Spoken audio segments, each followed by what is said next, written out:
Mr. Toastmaster, fellow Toastmasters, and honored guests, Oliver, Jeff Sapora, and Evan. Thanks for being here. I had the opportunity to manage a great project recently. I'm so happy about it. In our Toastmasters website, if you go to the website, there are different pathways you can pick and decide what speeches you want to give or don't want to give. I chose Presentation Mastery, and one of the speeches was to manage a project and talk about the experience of the project, not necessarily all the details. I was so excited when I asked Tricia, she's the lady that's trying to put together the Noblesville Toastmasters Club. I approached her and I said, Tricia, is there a project that I could run for your organization that would serve as a substance of my speech that I have to give the next time I'm at Westfield Toastmasters? I was so happy that she was happy. She said, there's so many things that I'm trying to do to get my club up and running. She said, there's absolutely things you can help us with. We talked about her social media. She wanted to get the Meetup page up and running. Meetup is a social media, much like Facebook. You can place events on the social media and keep them updated. Evidently, her chapter hadn't gotten to that point yet. I was able to help them set that up.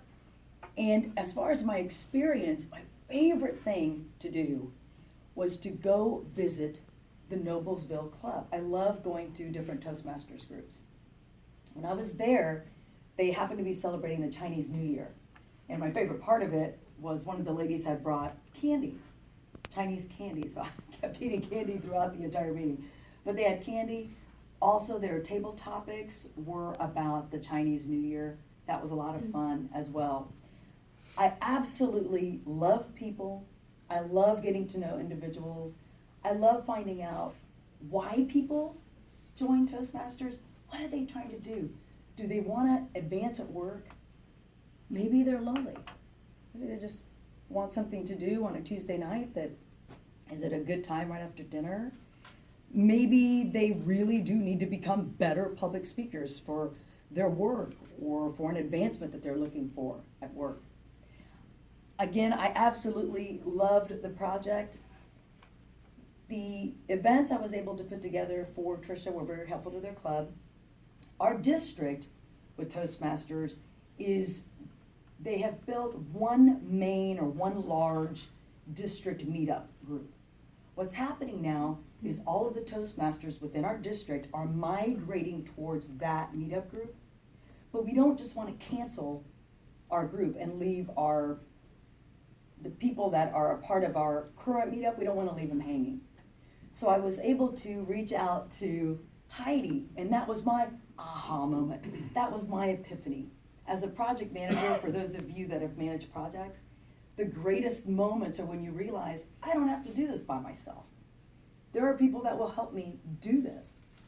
I reached out to Heidi, and she was more than helpful. How many of you have ever volunteered for something? You volunteer, and you know that feeling you get when you help somebody? It's so selfish. And at first you think, oh, I have to manage a project, or oh, I have to do another speech, or I volunteered to go downtown on Thanksgiving Day to help a soup kitchen. But when you're in the middle of it, you're in the midst of the project, you're helping Noblesville, you're serving in a soup kitchen, halfway through it, you feel completely elated. You just feel fantastic. Your soul knows its worth. It's a great place to be. And that's why I love managing projects, especially projects that involve Toastmasters and the things I like to do. I do want to talk about working with Heidi. That's also a great experience. It's going to be even easier to talk about this because she's not here right now. But she is, much like all of you, she is a happy person. And happy people are so great to spend time with and work with. She's helpful from start to finish. Even yesterday, she and I were still messaging about the project. We have a few more things we need to do.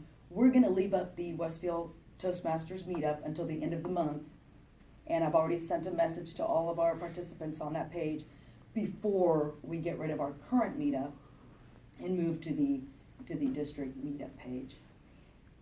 She also is the type of person that always follows through. If I send an email, she sends an email back. If If I call her, she calls me back. That's something I love about being in Toastmasters.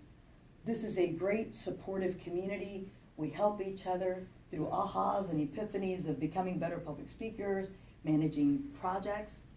One thing I'd like to do now is to give advice to some of our potential members, and we hope that you join, of course.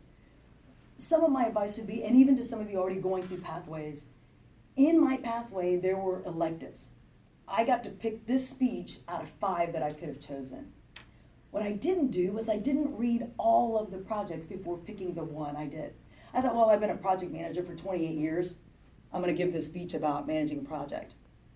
But later, when I went back and read each project, I realized this speech could have been a project to prepare my next speech.